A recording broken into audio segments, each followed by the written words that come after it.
Hi, thank you so much for tuning in to what is the inaugural episode of my new series, Wellness Wednesday with Britt. This week, we're going to be talking about self-care and being chronically ill and how we can apply self-care to ourselves when we're dealing with a chronic illness of some sort. I think that when it comes to successfully coexisting with your illness rather than letting it dominate your life, I think that probably self-care is in the top 3 or 5 areas of your life that are important to manage. That makes the difference between that successful coexisting or the domination. So today we're going to be talking with an amazing young woman out of Canada. Her name is Michaela, and she is Little Miss Anxious on Instagram. I'll be sure to put that information up at the end of the video.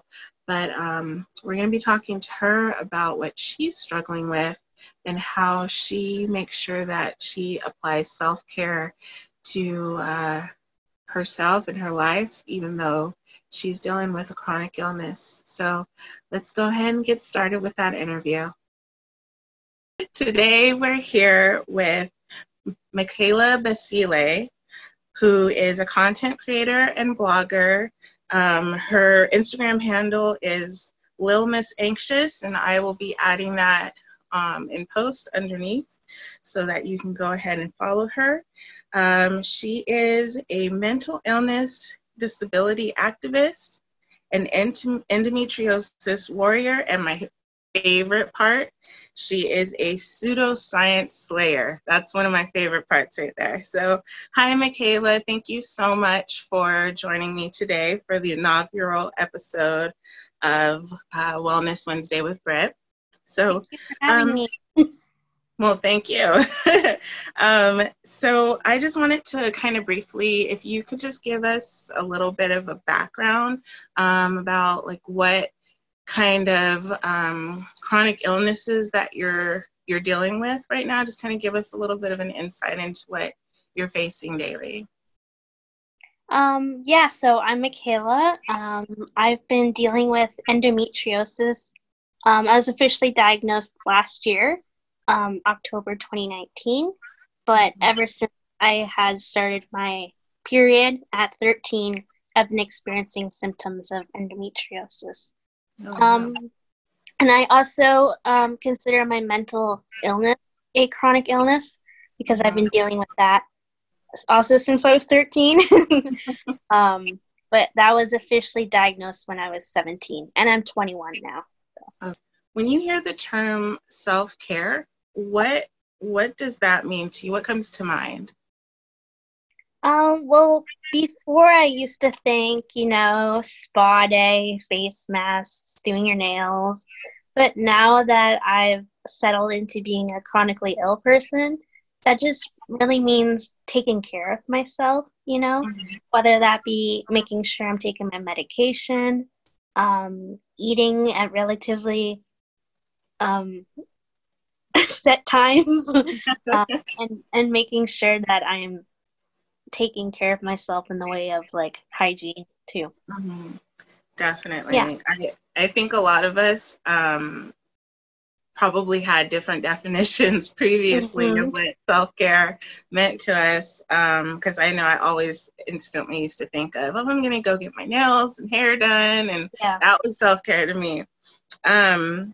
So on that same line of questioning, do you feel like for people that are dealing with a chronic illness or 2 or 3 or 4, do you think that taking care of things like you just mentioned, basic hygiene, showering, remembering to eat, regularly, do you feel like that that presents a challenge for people that are chronically ill? Is that's something that you've struggled with since becoming definitely ill? Yeah. I was bedridden for a couple months, maybe 7-ish months. So I struggled a lot with eating at certain times and showering and brushing my teeth. I still get bouts of having problems with that, especially with my mental illness, because that makes you not want to do anything. Right, yeah. Yeah. Totally.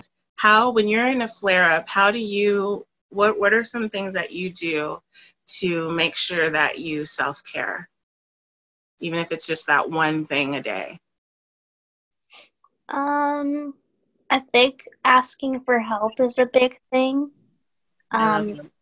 it could be hard to do that, but as you, I guess, get accustomed to being chronically ill, you'll see that asking for help is not something you should be afraid of, Mm-hmm. and it can be the best thing for your well-being.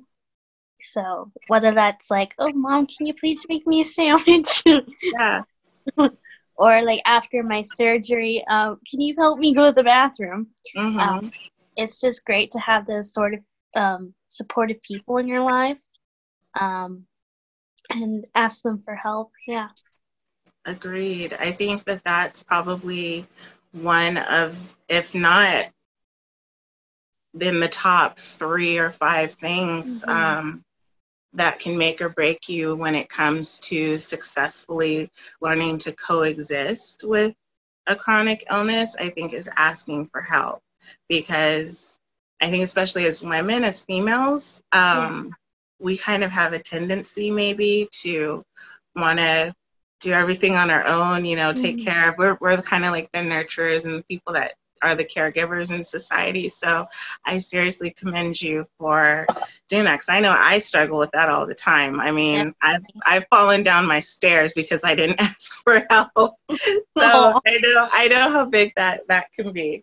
All right, so I have one more question for you, and I noticed that May is mental health as well as pelvic health, pelvic pain Yeah. awareness month.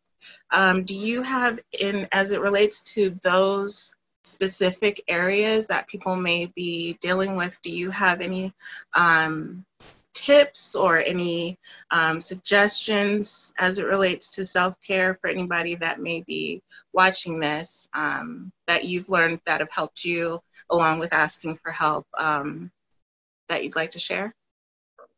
Yeah. So, for the mental illness side, I would say maybe keep like a daily checklist in your phone.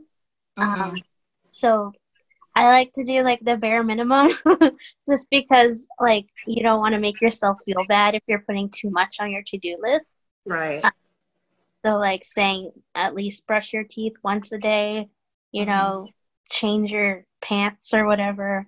Um, and there's some great apps on the App Store and Google Play that you can use, just to keep track of those kinds of things. And then for the pelvic pain side, I would say, like, don't beat yourself up if you're having pelvic pain. It's Mm-hmm. okay to rest, and oftentimes, if you do too much, you're gonna make it worse. Um, and I always find hot baths are really, really great for my pelvic pain. So Mm-hmm. you can make that into a self-care session with like candles and nice smelling things. Yeah, that like would a that would be 2-in-1. yeah. That's awesome. Okay, well, I really, really appreciate you coming on to talk with me today, Michaela. It's like super awesome. I mean, I reached out to you because I thought you had an amazing account that made me laugh like a lot. Thank you. And and I was like, I just, again, this is one of those simple things where it's like you could have said yes or no, but I honestly thought it might be a no.